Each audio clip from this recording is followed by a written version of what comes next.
이 시간 은혜 받으실 말씀은 잠언 3장 5절에서 6절까지 말씀입니다. 잠언 3장 5절에서 6절까지 말씀을 다 같이 봉독하겠습니다. 너는 마음을 다하여 야훼를 신뢰하고 내 명철을 의지하지 말라. 너는 범사에 그를 인정하라. 그리하면 네 길을 지도하시리라. 아멘. 저는 이 시간 흔들릴 이유가 없습니다 라는 제목으로 하나님 말씀을 전하도록 하겠습니다. 지금 많은 사람들이 앞날에 대한 기대감보다는 불안한 마음과 염려 가운데 살아갑니다. 그래서 교회를 다니고 예수를 믿으면서도 적지 않은 사람들이 하나님께서 나의 삶을 온전히 인도하실까, 내 길 가운데 하나님이 함께 하실까 하는 의심을 갖고 살아간 사람들이 사실은 적지 않다는 것입니다. 그러나 시편 48편 14절 말씀에 이 하나님은 영원히 우리 하나님이시니 그가 우리를 죽을 때까지 인도하시리로다. 하나님은 우리를 인도하십니다. 인도하시되 우리가 죽을 때까지 인도하신다고 말씀을 통해 약속하고 계신다는 것입니다. 그래서 우리는 어떻게 할 때 하나님의 인도함을 받으며 범사의 주님과 동행하는 삶을 살아갈 수 있는지 살펴보도록 하겠습니다. 첫 번째, 우리는 하나님을 신뢰해야 됩니다. 잠언 3장 5절에 너는 마음을 다하여 야훼를 신뢰하고 그랬습니다. 우리가 하나님의 인도함을 받으려면요, 마음을 다해 하나님을 신뢰해야 되는데, 신뢰한다는 말씀은요, 전심을 다해서 하나님을 믿는다는 그 의미가 있다는 것입니다. 그런데 사람들은요, 예수님을 잘 믿으려고 하더라도 잘 믿지 못합니다. 왜 그럴까요? 그것은요, 하나님을 내가 믿지 않더라도 살아가는데 전혀 지장이 없기 때문에 어떻습니까? 하나님을 잘 믿으려고 하지 않는다는 것입니다. 교회를 다녀도 하나님이 살아계신 것 같지가 않고, 기도를 제대로 해본 적도 한 번도 없고, 하나님의 진리의 말씀이 선포될 때 그 말씀을 진리가 아니라 인생의 좋은 말씀으로 그냥 교훈 정도로 생각을 하고 있다면요, 그 사람은 하나님을 제대로 믿고 있는 것이 결코 아니라는 것입니다. 사람이 하나님의 도우심을 받으려면 제일 중요한 게 예수님을 구주로 영접하셔야 됩니다. 마음으로 믿어 의에 이르고 입으로 신하여 구원을 받듯이 먼저 예수님을 진짜 내 삶의 주인으로 모셔드려야 됩니다. 이것이 가장 중요한 것이라는 것이죠. 예수님을 영접했을 때 우리는 하나님의 자녀가 되고 내 이름이 하늘나라 생명책에 녹명이 되고요, 그리고 하나님 앞에 기도할 수 있는 특권이 주어진다는 것입니다. 기도는 한번 해볼까 해서 되는 게 아닙니다. 기도는 하나님께 하는 것이고요, 기도는 성령의 인도하심 가운데, 도우심 가운데 하는 것이고요, 기도는 제일 마지막에 예수님의 이름으로 하는 것입니다. 기도는 삼위일체 하나님 앞에 하는 것인데, 세상에 다급하고 문제가 있는 사람이 하는 것이 아니라 예수를 믿어 구원에 이른 사람, 이름이 하늘나라의 생명책에 녹명된 사람만이 기도할 수 있는 특권이 주어진다는 것입니다. 간혹 이렇게 얘기한 사람들이 있습니다. 나도 예수님 믿고 싶은데 진짜 예수님이 구주라는 생각이 들지가 않아, 전혀 느낌이 없어 라고 말하는 사람이 간혹 있습니다. 무슨 말씀입니까? 감정적으로 하나님이 믿어지지 않는다는 것입니다. 믿음은요, 감정적으로 예수님이 좋아질 때 믿음이 생기는 게 아닙니다. 감정적으로 뭔가 격해져 가지고 막 눈물을 흘릴 때 믿음이 쑥쑥 자라는 게 결코 아니라는 것이죠. 여러분, 믿음은요, 감정에 기초한 것이 아니라, 따라하겠습니다. 믿음은 하나님 말씀에 기초합니다. 믿음은 어떤 현상이나 감정에 기초하는 것이 아니라 철저히 진리의 말씀에 근거해서 우리가 주님을 믿는다는 것입니다. 영국의 성경 한 권의 사람으로 유명한 분이 스미스 위글스워스 목사님이십니다. 이분이 말씀의 능력에 대해서 이렇게 말씀하셨습니다. 나는 하나님을 그분의 말씀을 통하여 알고 있습니다. 형상이나 어떤 감정을 통해서 하나님을 알 수 있는 것이 아닙니다. 기분에 따라서 하나님을 알 수 있는 것도 아닙니다. 오직 성경 말씀으로만 하나님을 알 수 있습니다. 감각에 치우치는 것은 매우 위험한 일입니다. 우리는 감각으로 구원받는 것이 아니라 하나님의 말씀을 믿음으로 구원받았습니다. 구원은 절대로 감각에 좌우되지 않습니다 라고 말했다는 것입니다. 요한일서 5장 13절 말씀에 내가 하나님의 이름에 아들의 이름을 믿는 너희에게 이것을 쓰는 것은 너희로 하여금 너희에게 영생이 있음을 알게 하려 함이라 그랬습니다. 우리는 삶을 살아갑니다. 삶을 살아갈 때 절망적인 상황이 다가오면요, 진짜 내가 구원받은 것이 확실한가? 내가 진짜 하나님이 나와 함께 하실 것이 확실한가? 거기에 대한 의구심이 들 때가 있다는 것이죠. 그러니까 어떤 현상을 보고요, 자꾸 믿음이 흔들린다는 것입니다. 다시 말씀드립니다. 우리는요, 감정에 근거해서 하나님을 믿는 게 아니라 우리의 믿음은 영원히 변치 않는, 천지가 사라져도 1.1핵도 변치 않는 하나님 말씀에 근거해서 우리가 예수를 믿는다는 것입니다. 그러니까 말씀에 근거해서 믿는 사람들은요, 절대 믿음이 흔들리지 않는다는 것입니다. 여기서 이 얘기를 듣고 어떻습니까? 뉴스에서 절망적인 얘기를 하고 유튜브나 SNS를 통해서 거짓 뉴스가 우리 가운데 다가오더라도 절대 흔들리지 않는다는 것이죠. 현상이나 뉴스에 흔들린 이론에 따라서 예수를 믿는 것이 아니라 말씀에 근거해서 믿으면요, 철저하게 어떻습니까? 그 믿음이 변치 않고 흔들리지 않는다는 것입니다. 한번 따라 했습니다. 저는 기록된 성경 말씀을 믿습니다. 다른 것에 영향을 받지 않습니다. 이런 고백을 하고 말씀 안에 거하는 삶을 사는 것이 마음을 다하여 야훼 하나님을 신뢰하는 것이라는 것입니다. 시편 118편 8절로 9절 말씀에 야훼께 피하는 것이 사람을 신뢰하는 것보다 나으며 야훼께 피하는 것이 고관들을 신뢰하는 것보다 낫더라 그랬습니다. 우리가 신앙생활하면서 하나님을 믿고 의지하는 것이 가장 중요한 것인데, 사람을 믿고 믿는 것보다 하나님께 피하는 것이 훨씬 낫고요, 호흡 있는 방백과 도움이 없는 인생을 의지하지 않고 절대적으로 하나님을 신뢰하고 나가는 것이 진짜 믿음이라는 것입니다. 그러므로 하나님의 도움을 받으려면요, 제가 보기에 하나님 이거 맞는 것 같습니다. 이번만큼은 제 생각이 틀림없습니다. 제 경험으로 봤을 때 이렇게 하는 게 신앙생활 할 때 좋습니다 라고 하는 말을 멈춰야 된다는 것입니다.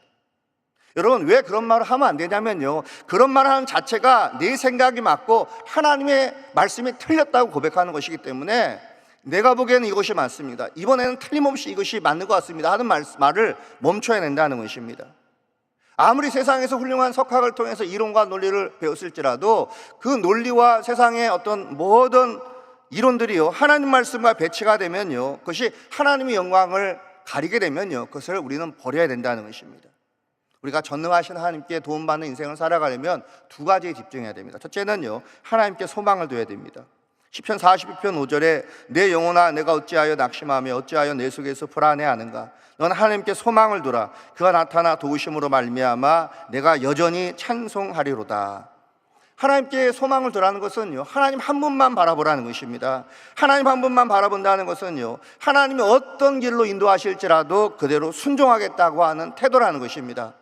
순종하고 하겠다고 결단을 내리고 난 다음에 결과가 어떻게 생기든지 거기에 대해서 내가 다 감수하고 주님을 따르는 결단을 할 때 절대 우리는 믿음이 흔들리지 않는다는 것입니다. 둘째, 우리는 하나님을 신뢰해야 된다는 것입니다.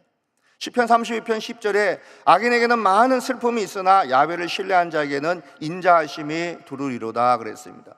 하나님을 신뢰한다는 것은요, 말씀을 믿고 전폭적으로 하나님을 의지한다는 것입니다. 그리고 우리가 하나님을 믿고 의지하고 살아갈 때 범사에 하나님이 도우심이 있다는 것입니다. 그렇기 때문에 내 생각과 하나님의 말씀이 다르면요, 무조건 하나님 말씀에 맞는 것입니다. 그리고 내게 일어나는 상황과 하나님 말씀이 배치가 되면요, 무조건 하나님 말씀을 따라야 된다는 것입니다. 내 경험과 하나님 말씀이 상이하면요, 내 수십 년간의 모든 경험을 내려놓고 어떻습니까? 하나님 말씀을 선택해야 된다는 것입니다. 우리가 하나님 말씀을 신뢰할 때 하나님은요, 우리 영적인 것뿐만 아니라 범사에 우리를 쉴만한 물과 푸른 초장으로 우리를 인도해 주시고요, 뜻하지 않은 환경 가운데 나타나 도우심으로 말미암아 우리가 하나님께 감사하고 찬양하며 철저하게 주님을 높이는 삶을 살아갈 수 있다는 것입니다. 두 번째, 한번 따라하겠습니다. 명철을 의지하지 말아야 합니다. 살아가면서 많은 일을 겪죠. 수많은 사람과 만나고 교제하고 헤어지는 것을 반복하는 삶을 살아간다는 것이죠. 그러니까 어찌됐든지 간에 우리가 눈을 뜨고 사람과 교제하는 이상 어떤 사람과 대상에 대해서 우리가 영향을 받게 되어 있다는 것입니다. 근데 성도는요, 삶을 살아가는데 철칙 같은 것이 있어야 됩니다. 삶의 철칙과 같은 것이 있는데 그것은 바로 하나님보다 더 믿는 대상이 있으면 안 된다는 것입니다. 내가 하나님보다 더 자식을 믿으면 그 자식이 우상이 되고요, 내가 하나님보다 더 의지하는 것이 있으면요, 그것이 내 삶 가운데 반드시 어떻습니까? 인생의 장애물이 된다는 것입니다. 잠언 3장 5절에 내 명철을 의지하지 말라고 말씀하고 있는데, 명철이라는 것은요, 사람의 이해력, 판단력이라는 것이죠. 그러니까 사람이 살아갈 때 명철이 대단히 중요하다는 것입니다. 하나님께서는요, 명철을 통해서 우리가 세상을 분별하고 판단하고 결정할 수 있도록 알려주셨기 때문에 명철은 삶 가운데 절대적으로 중요하다는 것이죠. 근데 왜 성경은 명철을 의지하지 말라고 말씀하고 있습니까? 그것은요, 내 명철이 절대적이지 않고 완벽하지 않기 때문이라는 것입니다. 그래서 명철을 의지하지 말라는 것은요, 개개인마다 이 판단력과 지식과 경험을 무시한다는 말씀이 아니라 절대적으로 내 지식과 판단력보다 하나님이 더 우선이 돼야 된다는 것입니다. 한번 따라 했습니다. 내 생각보다 하나님 말씀이 맞습니다. 아멘. 어떤 분이 가끔 이렇게 예배 드릴 때 자기는 어떤 기도 제목을 놓고 소원을 갖고 기도해 온대요. 말씀을 통해서 응답받으려고 한다는 것입니다. 근데 그날따라 하나님이 제 생각, 자기 생각과 전혀 다른 말씀을 한다는 것이죠. 그러면서 마음이 굉장히 우울하다는 것이죠. 뭡니까? 하나님을 자기 뜻대로 이끌러 가려고 한다는 것입니다. 내가 이런 계획을 세웠는데 그 기도와 내 생각을 하나님이 이루어달라고 자꾸 어떻습니까? 하나님께 요구한다는 것이죠. 신앙생활은 그렇게 하는 게 아니라는 것입니다. 다시 말씀드립니다. 내 생각과 하나님 말씀이 틀리면요, 무조건 하나님 말씀을 따르고 선택하는 게 하나님을 신뢰하는 것이고요, 그런 삶을 살 때 우리는 요동치 않고 흔들리지 않는 삶을 살아갈 수가 있다는 것입니다. 어떤 누구도 내 인생을 대신 살아주지 않습니다. 어느 누구도 내 인생의 일들을 절대적으로 대신 결정해 주는 경우는 있을 수 없다는 것입니다. 인생은 내가 사는 것이고요, 내게 일어나는 모든 결정에 대해서는요, 내 자신이 책임을 져야 된다는 것입니다. 미국의 40대 대통령을 지냈던 로널드 레이건 대통령이 어렸을 때 숙모님이 레이건을 굉장히 사랑했다고 합니다. 어느 날 사랑하는 레이건을 데리고 숙모님이 구두방에 가서 구두를 맞춰주려고 갔는데 구두방 수성공 아저씨가 발치수를 싹 재더니 이제 구두를 만들어 주려고 하면서 마지막에 물어봤대요. 구두 끝을 뾰족하게 해줄까 아니면 동그랗게 해줄까 하고 묻더래요. 그러니까 레이건이 뭐 뾰족한 게 좋은 것 같기도 하고 뭉뚱한 게 뭐 그것도 좋은 것 같고 애매하게 얘기를 하더래요. 자꾸 말을 돌리면서. 그러니까 구두 수성공이 그러더래요. 얘야, 며칠 생각했다가 알려주죠 하고 보냈다는 것이죠. 한 며칠 지나서 길거리를 우연히 가다가 레이건은 구두 수성공 아저씨를 만났어요. 아저씨가 물어봤습니다. 결정했니? 그랬더니 앞을 뾰족하게 해줄까 뭉뚱하게 해줄까? 그랬더니 거기서 또 그러더래요. 레이건이 뭐 뾰족한 게 좋은 것 같기도 하고 뭐 이게 뭉뚱한 게 마음에 들기도 하고 막 결정을 못하고 계속 애매하게 얘기하니까 수성공 아저씨가 그러더래요. 알았다. 내가 결정해서 만들어 줄 테니까 너는 일주일 후에 구두방에 와서 네 구두를 찾아가라 그러더래요. 속으로 레이건이 굉장히 좋아했답니다. 내가 결정 안 하니까 속이 후련하다. 저 아저씨가 수성공이고 전문가니까 훌륭하게 결정을 해서 예쁘게 만들어 줄 것이다 하고 생각을 하고 일주일 후에 구두방에 가봤더니 깜짝 놀랐대요. 한쪽 구두는 뾰족하고요, 그치? 한쪽 구두는 뭉뚱하게 되어 있다는 것이죠. 뭡니까? 짝짝이로 만들었다는 것이죠. 그걸 보고 굉장히 난처하고 있는 레이건에게 구두방 아저씨는 이런 얘기를 했다는 것입니다. 너는 이 일을 통해서 다른 사람이 너의 일을 결정해 줄 수 없다는 것을 알아야 한다. 앞으로 너는 살아가면서 내가 내린 모든 결정이 내 인생에 있어서 대단히 중요하다는 것을 명심해야 된다 그랬다는 것이죠. 짝짝이 구두를 손에 쥐고 눈물을 머금고 그는 평생에 자기가 스스로 결정해야 되고 자신이 결정한 것에 대해서 책임지는 것을요, 그때 배우게 되어서 그가 배우의 길을 걷고 대통령에 오를 때까지 그 교훈을 마음에 새기고 살았다는 것입니다. 맞습니다. 누구도 우리의 인생을 대신 살아주지 않고 내 모든 결정을요, 훌륭하게 내려주는 것은 부모님도 아니고요, 전문가도 아니고요, 자식도 아니고요, 오랜 지인도 아니고 내가 결정하고 그것을 내가 책임져야 된다는 것입니다. 중요한 것은요, 모든 일을 결정하되 어떻습니까? 잘못된 결정을 내려서는 안 된다는 것입니다. 저는 인터넷에 올라온 글 가운데 성경적인 관점에서 후회 없는 결정을 내리는 5가지 방법을 제가 그 글을 봤는데 그걸 소개해 드리겠습니다. 우리가 후회 없는 결정을 내리는 삶을 살려면 첫째, 모든 결정을 하기 전에 하나님께 기도해야 됩니다. 그리고 두 번째는요, 그 결정이 하나님의 영광을 가리는 것은 아닌지 살펴봐야 됩니다. 셋째는 만약에 주님이시라면 어떻게 하실까라고 늘 생각해야 됩니다. 넷째, 그 결정이 나에게 아무리 좋은 것일지라도 다른 사람에게 피해를 준다면 하지 말아야 됩니다.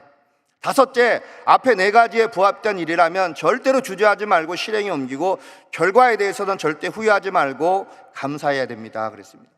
저는 이 5가지 가운데 첫 번째가 마음에 와닿습니다.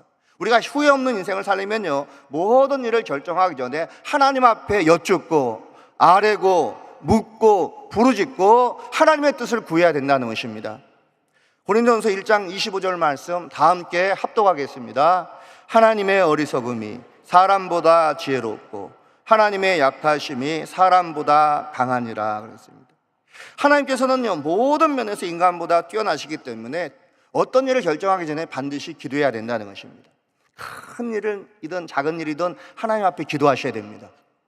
많은 큰 계약을 앞두고 기도하는 것뿐만 아니라 작은 계약까지도 하나님 앞에 기도해야 된다는 것이죠. 그리고 이미 확정된 일일지라도 어떻습니까? 하나님 앞에 기도해야 된다는 것입니다.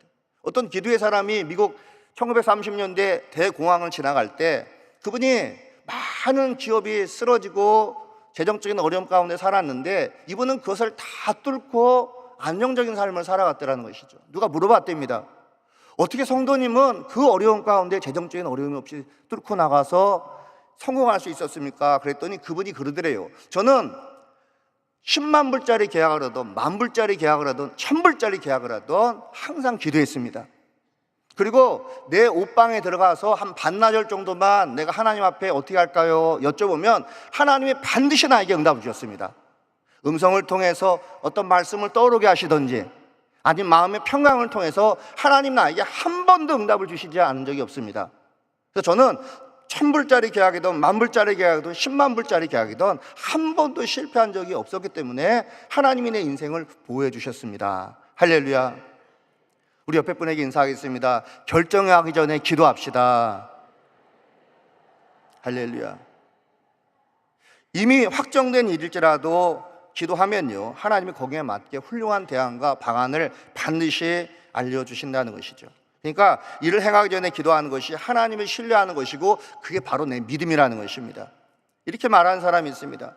하나님께 순종했다가 실패하면 어떻게 합니까? 일이 안 되면 빠져나갈 구멍은 마련해 놓고 해야 되지 않습니까? 라고 얘기한 사람이 가끔 있습니다. 근데 이런 사람의 특징이 뭡니까? 하나님의 말씀을 주시면 어떻게 순종할까 생각하는 것이 아니라 항상 실패가 안 되고 일이 안 됐을 때는 어떻게 빠져나갈까를 이 사람들은 궁리한다는 것입니다. 여러분, 이런 생각은요, 절대 하나님 주신 지혜가 아니라는 것이죠. 그건 이기적이고 아주 합리적인 생각에 불과하다는 것입니다. 하나님께서는요, 이스라엘 왕들에게 두 가지 명령을 내리셨습니다. 신명기 17장 16절에 그는 병마를 많이 두지 말 것이요 병마를 많이 얻으려고 그 백성을 애굽으로 돌아가게 하지 말 것이니 이는 야훼께서 너희에게 이르시기를 너희가 이후에는 그 길로 다시 돌아가지 말 것이라 하였음이라 그랬습니다. 하나님께서는요, 이스라엘의 왕들에게 하나님을 의지하지 않고 마병을 의지할까 봐 말과 군대를 더 많이 두지 말라고 명령하셨다는 것이죠. 그리고 하나님께서는요, 이스라엘 왕들에게 왕묘를 둘에 많은 아내들을 두지 말 것을 또한 명령하셨다는 것입니다. 신명기 17장 17절에 그에게 아내를 많이 두어 그의 마음이 미혹되게 하지 말 것이며 자기를 위하여 은금을 많이 쌓지 말 것이니라 그랬습니다. 그러나 솔로몬이 어떻게 했습니까? 하나님보다 마병을 더 의지했고요, 나라의 안전을 위해서 주변에 있는 국가들의 왕의 딸들, 공주들과 정략적으로 결혼을 했다는 것이죠.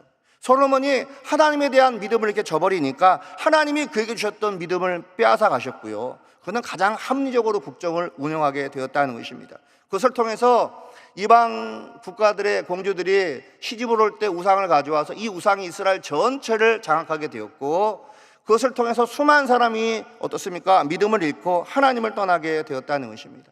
솔로몬은요, 역사상 전무후무한 지혜를 소유했어도 이 자기 명철을 의지하니까 하나님의 지혜를 거둬가셨고, 노년에는 더 이상 하나님께서는요, 솔로몬과 함께 하시지 않았다는 것이죠. 그 결과 솔로몬의 아들 로보암 때 이스라엘은요, 남북으로 분열되는 큰 비극이 오게 되었다는 것입니다.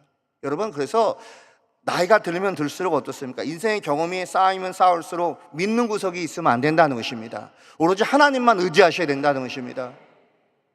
노년에 내 삶에 위기가 왔을 때 진정한 도우심은요, 하나님이라는 것입니다.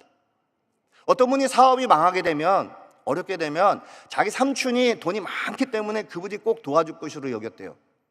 그래서 사업이 오면은 항상 연락할 준비를 살았는데, 브라질에 있는 그 집사님이 진짜 사업이 어려웠을 때 그 자기 삼촌한테 연락을 했대요. 어마어마한 부자인데. 근데 부자인데 돈을 안 빌려주더래요. 절대 안 빌려주더래요. 자기 사업이 곧 무너져 가는데 그 많은 돈이 있고 그렇게 친한데 돈을 안 빌려주더래요. 그래서 이분이 금요철회 때 나와서 기도를 해서 결국은 하나님이 사업적인 지혜를 주셔서 난관을 뚫고 사업이 회복이 됐는데 저한테 그러더라고요. 목사님, 진짜 아무리 내가 예수를 믿고 직분을 받았어도 사람 의지하니까 믿음이 떨어집니다. 그러더라고요. 사람 의지해서 길이 열리는 게 아니라 내가 하나님을 의지하니까 하나님이 길을 열어주십니다. 그러면서 저한테 그러더라고요. 목사님, 진짜 정신 차리고 예수 믿어야 된다고. 내가 진짜 정신 차리고 사업을 해야 된다고 저한테 그 간증을 하는 것을 저는 들었습니다. 여러분, 그래서 내 신앙생활에 가장 중요한 것을 우리가 알아야 된다는 것입니다. 우리 여호수아 24장 20절 말씀 다 함께 읽겠습니다. 만일 너희가 야훼를 버리고 이방신들을 섬기면 너희에게 복을 내리신 후에라도 돌이켜 너희에게 재앙을 내리시고 너희를 멸하시리라 하니 그랬습니다. 여호수아가 인생을 살면서 가장 중요하게 여겼던 것은요, 전쟁에 승리해서 가나안 땅을 점령한 것이 아니었습니다. 그 땅에서 풍요로운 삶을 사는 게 아니었습니다. 여호수아가 일생일 때 가장 중요하게 생각한 것은요, 평생 하나님을 섬기며 하나님을 떠나지 않는 것이었다는 것이죠. 그래서 우리가 신앙생활하며 분명히 알아야 할 것이 있습니다. 아무리 과거에 하나님을 잘 믿고 헌신하고 큰 축복을 받았을지라도 지금 신앙이 식고 하나님보다 다른 대상을 더 의지하고 있으면요, 그 사람은요 절대적으로 복에 가까운 삶을 사는 게 아니라 재앙에 가까운 삶을 살아가고 있다는 것입니다. 경제적으로 부유하면요, 제일 먼저 사람은요 사람에게 아쉬운 소리 하지 않습니다. 근데 진짜 문제는 하나님께도 아쉬운 소리를 하지 않는다는 것이죠. 살만하면 어떻습니까? 더 이상 기도하지 않고 전심을 다해 하나님 앞에 예배하지 않는다는 것입니다. 만약에 우리에게 그런 마음이 조금이라도 있으면요, 여러분, 그 사람은요 복에 가까운 삶을 사는 것이 아니라 재앙에 가까운 삶을 살아가고 있다는 것입니다. 잠언 16장 18절에 교만은 패망의 선봉이요 거만한 마음은 넘어짐의 앞잠이라 그랬습니다. 교만하면요, 아무리 돈이 많고 명예를 얻고 생활이 안정적이고 걱정할 것이 없어도 때가 되면 반드시 그 믿음이 흔들리고 무너지게 되어 있다는 것입니다. 어제 5시간 기도하고 하나님과 깊은 영적인 교제를 했어도 오늘 이 아침에 가난한 마음으로 하나님께 엎드리셔야 됩니다. 어제 성경을 100장을 읽고 하나님 말씀을 깊이 묵상하고 하나님 은혜를 체험했어도 오늘 갈급한 심령으로 하나님 앞에 나가야 된다는 것입니다. 어제 하나님 주신 환상을 보고 초자연적인 기적을 체험했을지라도 오늘 한 번도 은혜를 체험하지 않은 그 마음의 자세로 다시 가난한 심령, 갈급한 마음으로 하나님 앞에 나갈 때 그게 하나님을 신뢰하는 것이고요, 그 신뢰하는 마음이 있을 때 우리는 절대 흔들리지 않는 믿음 가운데 살아갈 수 있다는 것입니다. 예수님의 제자 가운데 가룟 유다라고 있었습니다. 유다 이름은 찬송하다는 뜻이죠. 매우 좋은 이름입니다. 그러나 유다는 어떻습니까? 그가 찬송하다는 이름보다 예수님을 판 배신자로 더 많이 알려졌어요. 뭡니까? 이름보다 배신자라고 하는 그 뜻이 그 삶을 얽어매고 좋지 않은 결과를 가져왔다는 것입니다. 그러니까 이 사람들은요, 누구도 유다라는 이름을 자녀의 이름으로 붙이지 않고요, 자신의 성경 예명으로 사용하지 않는다는 것입니다. 그러니까 이름도 중요하지만 이름보다 더 중요한 것은요, 이름값을 하며 사는 것이라는 것입니다. 하나님은 나에게 귀한 항존직, 좋은 직분을 주셨을지라도 직분보다 더 중요한 것은요, 매일매일 우리가 직분값을 하며 살아가야 된다는 것입니다. 우리가 구원받고 헌신하고 충성한 모든 것은요 반드시 하나님이 계수해 주실 것입니다. 그렇기 때문에 우리는요, 나에게 주신 모든 걸 가지고 죽을 때까지 하나님의 인도함을 받으며 내 경험과 지식과 판단을 내려놓고 하나님보다 앞서서는 안 된다는 것입니다. 내가 명철을 의지하지 않고 하나님을 신뢰할 때 우리는 주님이 오시는 그날까지 흔들리지 않는 믿음의 삶을 살아갈 수 있다는 것입니다. 이런 은혜가 예배드리는 모든 성도님들 평생 함께 하시길 예수님의 이름으로 축원드립니다.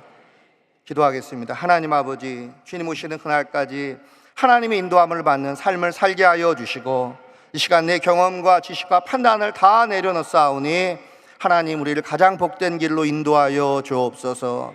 무엇보다 하나님 말씀에 순종함으로써 재앙에 가까운 삶을 사는 것이 아니라 복에 가까운 삶을 살게 하여 주옵소서.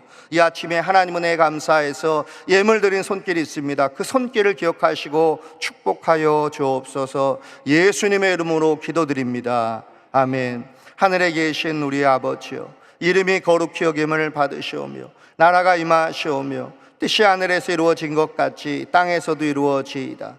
오늘 우리에게 일용할 양식을 주시옵고 우리가 우리에게 죄 지은 자를 사하여 준 것 같이 우리 죄를 사하여 주시옵고 우리를 시험에 들게 하지 마시옵고 다만 악에서 구하시옵소서. 나라와 권세와 영광이 아버지께 영원히 쌓옵나이다. 아멘.